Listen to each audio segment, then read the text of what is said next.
Hi friends, Swapna Khushboo चॅनलमध्ये तुम्हा सर्वांचे स्वागत आहे. फ्रेंड्स, आजच्या व्हिडिओमध्ये आज आपण भक्त प्रल्हादाची कथा ऐकून घेणार आहोत. त्याआधी तुम्ही जर चॅनलवर नवीन असाल तर चॅनलला सबस्क्राईब करा. आजची आपली गोष्ट आहे भक्त प्रल्हादाची. हिरण्यकश्यप नावाचा एक राजा होता. तो खूप घमंडी, हट्टी व रागीटसुद्धा होता. त्याच्या नगरात कोणी देवधर्म केलेला त्याला चालत नसे. तो म्हणत असे की सर्वात श्रेष्ठ मीच, माझ्या राज्यात फक्त माझेच नाव घ्यावे लागेल. त्याचा सगळ्यात जास्त राग असायचा तो विष्णूवर. जर नगरात कोणी विष्णूची आराधना केली तर त्याला अजिबात आवडत नसे. त्याला एक मुलगा असतो ज्याचे नाव प्रल्हाद असते. तो विष्णूचा भक्त होता. तो जेव्हापासून बोलू लागला तेव्हापासून विष्णूच्या आराधना नामस्मरण करत असे.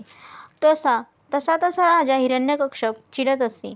तो म्हणतो, माझ्या दुश्मनाचे नाव माझ्या राज्यात घ्यायचे नाही. पण प्रल्हादाचा एकच जप, नारायण नारायण. तसा राजा हिरण्यकश्यप चिडत असे. तो रागावैतागात हे विसरून गेला की प्रल्हाद आपला मुलगा आहे. एक दिवस तो त्याच्या सैनिकांना सांगतो की याला हत्तीच्या पायी देऊन मारून टाका.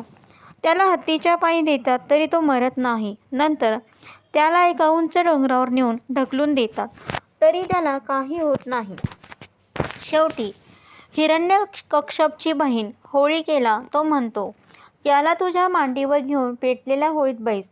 कारण त्या होलिकेला वरदान असते की तू आगीत बसलीस तरी तुला काहीही होणार नाही. होलिका भावाच्या आदेशानुसार प्रल्हादाला घेऊन होळीमध्ये मांडी घालून बसते. पण तरीही त्या प्रल्हादाला काहीच होत नाही. शेवटी प्रल्हादाला राजा म्हणतो, तुला मी खांबाला बांधून ठेवतो व बघतो तुझा देव तुला वाचवायला येतो का. राजा हिरण्यकश्यप प्रल्हादाला खूप मारतो तरी तो नारायण नारायण हा जप चालूच ठेवतो. मग शेवटी राजा चिडतो व म्हणतो, कुठे तुझा देव, सांग, बोलव त्याला माझ्यासमोर. मग बघतो तो काय करतो ते, तुला कसा वाचवतो ते. प्रल्हाद म्हणतो, माझा देव चराचरात आहे, सगळीकडे आहे. तुमच्यात, माझ्यात, प्रत्येक सजीव निर्जीव वस्तू मध्ये आहे. हिरण्यकश्यप एका खांबाला जोरात लाथ मारतो व म्हणतो, यात आहे का तुझा देव. प्रल्हाद म्हणतो, हो. आणि काय चमत्कार. एक जोरात कडकडाट होतो. वीज चमकते व त्या खांबातून अकराविक्राळ असा नरसिंह सिंहाच्या रूपात बाहेर येतो व हिरण्यकश्यपला जोरात उचलून उंबरठ्यावर बसवतो. त्याला मांडीवर घेऊन त्याच्या पोटाचे आतडे बाहेर काढतो. प्रल्हादाला सोडवतात व प्रत्यक्ष श्री विष्णू त्याला भेट देतात आणि ते म्हणतात, तुझ्यासारख्या भक्तांसाठी मला वेळोवेळी पृथ्वीवर यावे लागते. अशी हिरण्यकश्यप व प्रल्हादाची गोष्ट.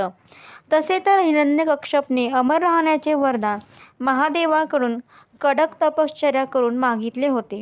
त्याला वरदान देताना असे सांगितले होते की तुझा मृत्यू ना दिवसा होईल ना रात्री, ना घरात होईल ना बाहेर, ना पृथ्वीवर होईल ना आकाशात. कुठलेही शस्त्र तुला मारू शकणार नाही. तुला कुठलाही प्राणी किंवा पशु मारू शकणार नाही. असे जगात कोणीच नाही हे हिरण्यकश्यपला माहीत होते. म्हणून तो उन्मत्त झाला होता. म्हणून त्याचा असा अंत झाला. नरसिंह हे अर्धे पुरुष व अर्धे प्राणी होते. त्याला मारले तेव्हा ना दिवस होता ना रात्र. तेव्हा तिन्ही सांज होती. ना घरात ना बाहेर. त्याला उंबरठ्यावर बसून मारले. म्हणून उंबरठ्यावर बसू नये, तेथे नरसिंह असतात. त्याला मारण्यासाठी ते खांबातून बाहेर आले व शस्त्रे म्हणून त्यांनी नखांचा वापर केला. असा हा भक्त आणि अशी त्यांची भक्ती. तर फ्रेंड, अशा प्रकारे भक्त प्रल्हादाची गोष्ट समाप्त होत आहे.